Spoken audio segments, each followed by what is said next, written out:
आज 26 नवंबर 2024 के बाबा के अनमोल मधुर महावाक्य सुनेंगे। आज की मुरली में बाबा कहे, बच्चे तुम त्रिमूर्ति बाप के बच्चे हो, इसलिए तुम बच्चों का भी कर्तव्य है स्थापना, विनाश और पालना। इस समय हम नई दुनिया के कंस्ट्रक्शन में बाप के मददगार बने हैं। विनाश तो बाबा कहे ये नेचुरल कैलेमिटीज के द्वारा होनी ही है, लेकिन हमें अपने अंदर से अवगुणों का विनाश जरूर करना है, ये विकारों का विनाश जरूर करना है और सद्गुणों की पालना करनी है। आज की मुरली में बाबा ने कहा, जिसको देह अभिमान की कड़ी बीमारी है, उनकी क्या क्या निशानियां हैं, उसकी लिस्ट आज बाबा ने बताई है। तो सुनते हैं आज के बाबा के अनमोल मधुर महावाक्य। ओम शांति। मीठे बच्चे, तुम हो त्रिमूर्ति बाप के बच्चे। तुम्हें अपने 3 कर्तव्य याद रहे, स्थापना, विनाश और पालना। आज की मुरली से प्रश्न है, देह अभिमान की कड़ी बीमारी लगने से कौन कौन से नुकसान होते हैं? उत्तर, पहली बात, देह अभिमान वालों के अंदर जेलसी होती है। जेलसी के कारण आपस में लून पानी होते रहते हैं, प्यार से सेवा नहीं कर सकते हैं, अंदर ही अंदर जलते रहते हैं। दूसरी निशानी है, बेपरवाह रहते हैं, माया उन्हें बहुत धोखा देती रहती है, पुरुषार्थ करते करते फां हो जाते हैं, जिस कारण पढ़ाई ही छूट जाती है। तीसरी बात, देह अभिमान के कारण दिल साफ नहीं, दिल साफ न होने के कारण बाप के दिल पर नहीं चढ़ते, क्योंकि बाप के दिल पर तो सच्चे दिल पर साहब राजी, वही चढ़ते। चौथी निशानी है, मूड ऑफ कर लेते हैं, उनका चेहरा ही बदल जाता है, वो खुशी रहती नहीं है। ओम शांति। सिर्फ बाप को ही याद करते हो या और भी कुछ याद आता है? पूछते बाबा। बच्चों को स्थापना, विनाश और पालना तीनों की याद होनी चाहिए, क्योंकि साथ साथ इकट्ठा चलता है ना, तीनों कार्य इकट्ठा चलता है ना। जैसे बाबा ने उदाहरण बहुत सुंदर दिया, जैसे कोई बैरिस्ट्री पढ़ते हैं तो उनको मालूम है मैं बैरिस्टर बनूंगा, वकालत करूंगा, बैरिस्ट्री की पालना भी करेंगे ना, अपडेट करते रहेंगे तो बैरिस्ट्री की पालना भी करेंगे ना। जो भी पढ़ेगा उनकी एम तो आगे रहेगी। तुम जानते हो हम अभी कंस्ट्रक्शन कर रहे हैं, स्थापना कर रहे हैं, पवित्र नई दुनिया स्थापन कर रहे हैं। इसमें योग बहुत जरूरी है। योग से ही हमारी आत्मा जो पतित बन गई है वह पावन बनेगी, तो हम पवित्र बन फिर पवित्र दुनिया में राज्य करेंगे। ये बुद्धि में आना चाहिए ना। सब इम्तिहानों में सबसे बड़ा इम्तिहान वह सभी पढ़ाइयों से उच्च पढ़ाई यह है।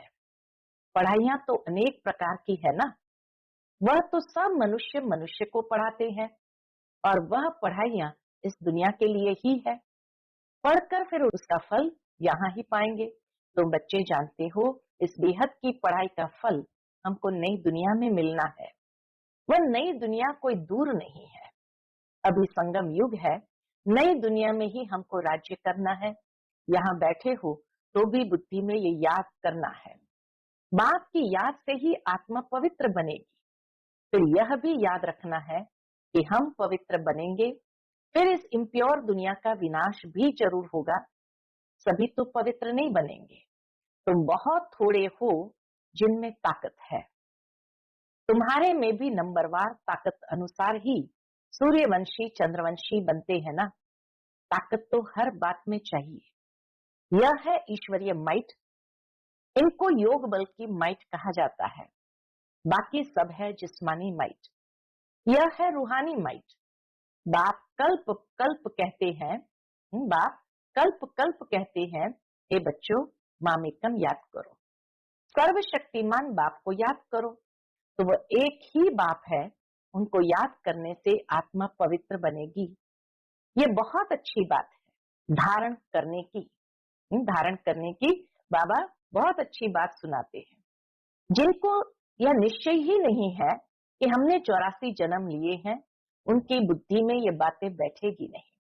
जो सतो प्रधान दुनिया में आए थे, वही अब तमो प्रधान में आए हैं। वही आकर जल्दी निश्चय बुद्धि बनेंगे। अगर कुछ भी नहीं समझते हैं तो पूछना चाहिए। बाबा कहे, अगर कुछ भी नहीं समझते हैं तो पूछना चाहिए। पूरी रीति समझे तो बाप को भी याद करे, समझेंगे नहीं तो याद भी नहीं कर सकेंगे। यह तो सीधी बात है। हम आत्माएं जो सतो प्रधान थी, वही फिर तमो प्रधान बनी है। जिनको ये संशय होगा कि कैसे समझे हम 84 जन्म लेते हैं, वह बाप से कल्प पहले भी वर्षा लिया है, वह तो पढ़ाई में पूरा ध्यान ही नहीं देंगे। समझा जाता है इनकी तकदीर में नहीं है। कल्प पहले भी नहीं समझा था, इसलिए याद कर नहीं सकेंगे। यह है ही भविष्य के लिए पढ़ाई। ये पढ़ाई है ही भविष्य के लिए। नहीं पढ़ते हैं तो समझा जाता है। क्या समझा जाता है? कल्प कल्प नहीं पढ़ते थे अथवा थोड़ी मार्क से पास हुए थे।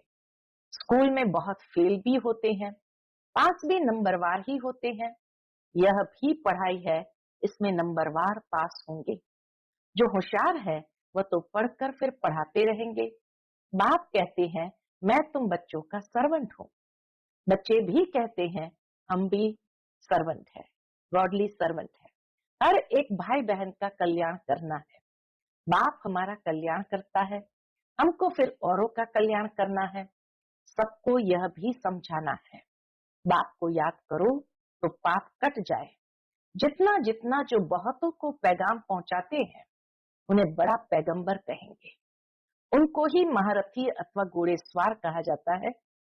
प्यादे फिर प्रजा में चले जाते हैं। इसमें भी बच्चे समझते हैं कौन कौन शाहूकार बन सकेंगे। ये ज्ञान बुद्धि में रहना चाहिए। तुम बच्चे जो सर्विस के लिए निमित्त बने हुए हो, सर्विस के लिए ही जीवन दी हुई है, तो पद भी ऐसा पाएंगे। उनको किसी की परवाह नहीं रहती। मनुष्य अपने हाथ पांव वाला है ना, बांधा तो नहीं जा सकता है। अपने को स्वतंत्र रख सकते हैं, ऐसे क्यों बंधन में फंसो। क्यों न बाप से अमृत लेकर अमृत का ही दान करूं। मैं कोई रीढ़ बकरी थोड़ी हूं जो कोई हमको बांधे। बाबा कहे, ऐसे अपने साथ सर्विसेबल बच्चे बात करते हैं। शुरू में तो तुम बच्चों ने कैसे अपने को छुड़ाया, रड़ियां मारी, हाय हाय कर बैठ गए। तुम कहेंगे हमको क्या परवाह है, हमको तो स्वर्ग की स्थापना करनी है या यह काम बैठ करने हैं।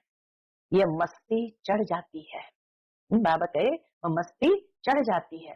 जिसको क्या कहेंगे, उस मस्ती का नाम बाबा कहते मौलाई मस्ती कहा जाता है। हम मौला के मस्ताने हैं। तुम जानते हो मौला से हमको क्या प्राप्त हो रहा है। मौला हमको पढ़ा रहे हैं ना। नाम तो उनके बहुत है, परंतु कोई कोई नाम बहुत मीठे हैं। मौला नाम बहुत मीठा है। अभी हम मौलाई मस्त बने हैं। बाप डायरेक्शन तो बहुत सिंपल देते हैं, बुद्धि भी समझती है। बरोबर हम बाप को याद करते करते सतो प्रधान बन जाएंगे और विश्व के मालिक भी बनेंगे। यही बात लगी हुई है। बाप को हरदम याद करना चाहिए। सामने बैठे हो ना, यहाँ से बाहर निकले और भूल जाएंगे। यहाँ जितना नशा चढ़ता है उतना बाहर में नहीं रहता, भूल जाते हैं। तुमको भूलना नहीं चाहिए, परंतु तकदीर में नहीं है तो यहाँ बैठे भी भूल जाते हैं। तकदीर में ही नहीं है तो यहाँ बैठे भी भूल जाते हैं। बच्चों के लिए म्यूजियम में और गांव-गांव में सर्विस करने के लिए प्रबंध हो रहा है। जितना भी समय मिला है, बाप तो कहते हैं जल्दी जल्दी करो, परंतु ड्रामा में जल्दी हो नहीं सकती। बाप तो कहते ऐसी मशीनरी हो जो हाथ डाले और चीज तैयार हो जाए। इतनी मिनट मोटर मशीनरी हो। यह भी बाप समझाते रहते हैं। अच्छे अच्छे बच्चों को माया नाक और कान से अच्छी रीति पकड़ती है। जो अपने को महावीर समझते हैं, उन्हों को ही माया के बहुत तूफान आते हैं। फिर वह किसकी भी परवाह नहीं करते हैं, छिपा लेते हैं। बाबा कहे, अंदर में छिपा लेते हैं। आंतरिक दिल सच्ची नहीं, सच्चे दिल वाले ही स्कॉलरशिप पाते हैं। शैतानी दिल चल न सके, शैतानी दिल से अपना ही बेड़ा गर्क करते हैं। सबका शिव बाबा से काम है, यह तो तुम साक्षात्कार करते हो। ब्रह्मा को भी बनाने वाला कौन है? शिव बाबा है। शिव बाबा को याद करे तब ऐसा बने। बाबा समझते हैं माया बड़ी जबरदस्त है, माया बड़ी जबरदस्त है। जैसे चूहा काटता है तो मालूम ही नहीं पड़ता, माया भी ऐसी मस्त चूही है। महारथियों को ही खबरदार रहना है, वह खुद समझते नहीं है कि हमको माया ने गिरा दिया है, लून पानी बना दिया है। समझना चाहिए लून पानी होने से हम बाप की सर्विस कर नहीं सकेंगे, अंदर ही जलते रहेंगे। बेअभिमान है तब जलते हैं, वह अवस्था तो है नहीं, याद का जौहर भरता नहीं है। इसीलिए बहुत खबरदार रहना चाहिए। माया बड़ी तीखी है, जबकि तुम युद्ध के मैदान पर हो तो माया भी छोड़ती नहीं है। आधा पौना तो खत्म कर देती है, इसको पता भी नहीं पड़ता।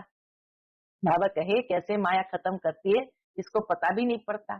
कैसे अच्छे अच्छे नए नए भी पढ़ाई बंद कर घर में बैठ जाते हैं।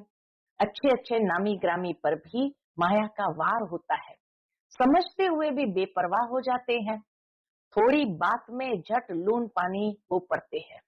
बाप समझाते हैं बेअभिमान के कारण ही लून पानी होते हैं, स्वयं को धोखा देते हैं। बाप कहेंगे यह भी ड्रामा, जो कुछ देखते हैं कल्प पहले मिसल ड्रामा चलता रहता है।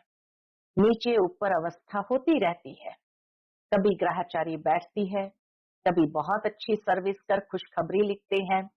नीचे ऊपर होता रहता है। बाबा समझते हैं नीचे ऊपर होता रहता है, कभी हार कभी जीत। पांडवों की माया से कभी हार कभी जीत होती है। अच्छे अच्छे महारथी भी हिल जाते हैं, कई मर भी जाते हैं। इसलिए जहां भी रहो बाप को याद करते रहो और सर्विस करते रहो। तुम निमित्त बने हुए हो, इसलिए सर्विस के लिए। तुम लड़ाई के मैदान में हो ना। जो बाहर वाले घर गृहस्थ व्यवहार में रहते हैं, यहाँ वालों से भी बहुत तीखे जा सकते हैं। माया के साथ पूरी युद्ध चलती रहती है। सेकंड बाय सेकंड तुम्हारा कल्प पहले मिसल पाठ चलता आया है। तुम कहेंगे इतना समय पास हो गया, क्या क्या हुआ? वह भी बुद्धि में है, सारा ज्ञान बुद्धि में है। जैसे बाप में ज्ञान है, इस दादा में भी आना चाहिए। बाबा बोलते हैं तो जरूर दादा भी बोलते होंगे। तुम भी जानते हो कौन कौन अच्छे दिल साफ है। दिल साफ वाले ही दिल पर चढ़ते हैं। सारी बेअभिमान की निशानियां बाबा ने बता दी। दिल साफ वाले ही दिल पर चढ़ते हैं, उनमें लून पानी का स्वभाव नहीं रहता है, सदैव हर्षित रहते हैं। उनका मूड कभी फिरेगा नहीं। यहाँ तो बहुतों की मूड फिर जाती है, बात मत पूछो। इस समय सभी कहते भी है हम पतित है। अभी पतित पावन बाप को बुलाया है कि आकर पावन बनाओ। बाप कहते बच्चों, मुझे याद करते रहो तो तुम्हारे कपड़े साफ हो। मेरी श्रीमत पर चलो। श्रीमत पर न चलने वाले का कपड़ा साफ नहीं होता, अर्थात आत्मा शुद्ध होती ही नहीं। बाप तो दिन रात इस पर ही जोर देते हैं, इस बात पर अपने को आत्मा समझो। बेअभिमान में आने से ही तुम गुटखा खाते हो। जितना जितना ऊपर चढ़ते जाते हो, खुशनुमा होते जाते हो और हर्षित मुख रहता है। बाबा जानते हैं, क्या जानते हैं? अच्छे अच्छे फर्स्ट क्लास बच्चे हैं, परंतु अंदर उन्हें हालत देखो तो गल रहे हैं। बेअभिमान की आग कैसे गला रही है, समझते नहीं है ये बीमारी फिर कहां से आई। बाप कहते दे अभिमान से ये बीमारी आती है। देही अभिमानी को कभी बीमारी नहीं लगेगी, बहुत अंदर में जलते रहते हैं। बाप तो कहते बच्चे देही अभिमानी भव। पूछते हैं ये रोग क्यों लगा है? बाप कहते ये देह अभिमान की बीमारी ऐसी है, बात मत पूछो। कोई कोई ये बीमारी लगती है तो एकदम चिचड़ होकर लगती है। चिचड़ माना जो चिपक जाती है, एकदम छोड़ती ही नहीं। श्रीमत पर न चल अपने दे अभिमान में चलते हैं तो चोट बड़े जोर से लगती है। बाबा के पास तो सब समाचार आते हैं। माया कैसे एकदम नाक से पकड़ गिरा देती है, बुद्धि बिल्कुल मार डालती है, संशय बुद्धि बन पड़ते हैं। भगवान को बुलाते हैं कि आकर हमको पत्थर बुद्धि से पारस बुद्धि बनाओ, और फिर उनके भी विरुद्ध हो जाते हैं तो क्या गति होगी। एकदम गिरकर पत्थर बुद्धि बन जाते हैं। बच्चों को यहाँ बैठे ये खुशी रहनी चाहिए, student life is the best, student life is the best, यह है। बाप कहते हैं इनसे और कोई पढ़ाई ऊंच है क्या? देखो दुनिया के अंदर कोई पढ़ाई ऊंच है क्या? द बेस्ट तो यह है, 21 जन्म का फल देती है। क्यों बेस्ट है? 21 जन्म का फल देती। तो ऐसी पढ़ाई में इतना अटेंशन देना चाहिए। कोई तो बिल्कुल अटेंशन नहीं देते हैं। माया नाक कान एकदम काट लेती है। बाप खुद कहते हैं आधा कल्प इनका राज्य चलता है तो ऐसा पकड़ लेती है जो बात मत पूछो। इसलिए बहुत खबरदार रहो, एक दो को सावधान करते रहो, शिव बाबा को याद करो, नहीं तो माया कान नाक काट लेगी, फिर कोई काम के नहीं रहेंगे। बहुत समझते भी है कि हम लक्ष्मी नारायण का पद पाए, इम्पॉसिबल है। अगर माया के वश हुआ तो इम्पॉसिबल है। थक कर फां हो जाते हैं, माया से हार खाकर एकदम किचड़े में जाकर पड़ते हैं। देखो हमारी बुद्धि बिगड़ती है तो समझना चाहिए माया ने नाक से पकड़ा है। अगर